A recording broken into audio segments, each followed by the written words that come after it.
আমি যখন আমার সচিব সাহেবকে বললাম একটু ইনকোয়ারি করে দেখেন তো কারা ফান্ড নিয়েছে, বলেন তো তাদেরকে রিসার্চ ডকুমেন্ট দিতে, দেখা গেল ইটস কমপ্লিটলি ফলস। কেবল দেওয়াই হতো, কি রিসার্চ করলো সেটা খবরও না হতো না। দ্য প্রিভিয়াস গভর্নমেন্টের স্টুডেন্টদেরকে লোন দেওয়ার হেল্প করার একটা বিরাট অঙ্কের বাজেট ছিল।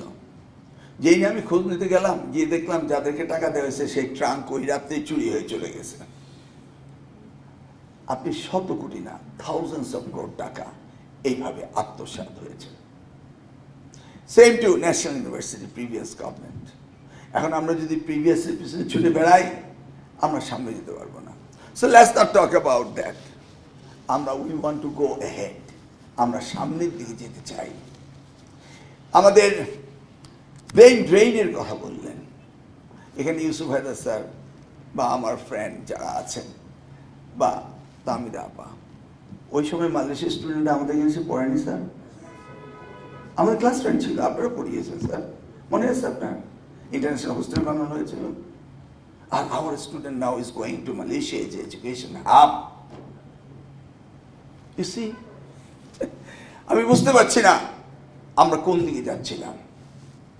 তো সেই জন্য ইউজিসির সাথে প্রাইভেট ইউনিভার্সিটির সাথে কথা বলেছিলাম এবং সেই বিষয়ে মাননীয় প্রধানমন্ত্রীর সাথে 20 তারিখে আমাদের একটা মিটিং ছিল ইউজিসি সহ, কিন্তু এটা হঠাৎ করে ক্যান্সেল হয়ে গেল প্রেসিডেন্ট ইলেক্ট করার জন্য, যে আমরা we could be a international hub. You see, পৃথিবীর সব দেশে, উন্নত দেশে এখন কিন্তু ইউনিভার্সিটি চালানো তাদের জন্য অত্যন্ত কষ্টকর, because population is declining and our population is getting higher and higher. More people are taking birth, less people are dying in our country. But this contrary is the reverse in the developed nation. Nearly 1,000 university has been closed from 1991 to till today, because 2001 তারা আমাকে approach করেছে যে আমরা shifted করবো university. তাহলে আল্লাহ রাব্বুল আলামিনের কত বড় বরকত, আশরাফুল মুখলুকাত, আমরা আমাদের এই সম্পদ দিন দিন বাড়ছেই, আর আমরা ক্রমান্বয়ে ইউনিভার্সিটি বাড়াচ্ছি। এই রিভার্স ব্রেইন ড্রেইন সম্বন্ধে কথা বলেছিলেন আপনারা।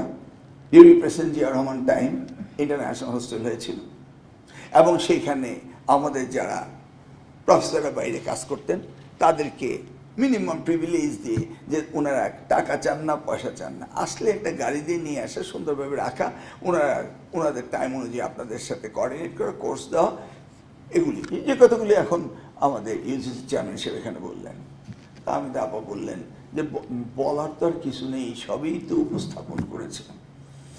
আমি বলছি বিকজ আমি এটাকে আমার মন্ত্রণালয়ের সাথে রিলেটিভলি কি আমাদের করতে হবে সেটা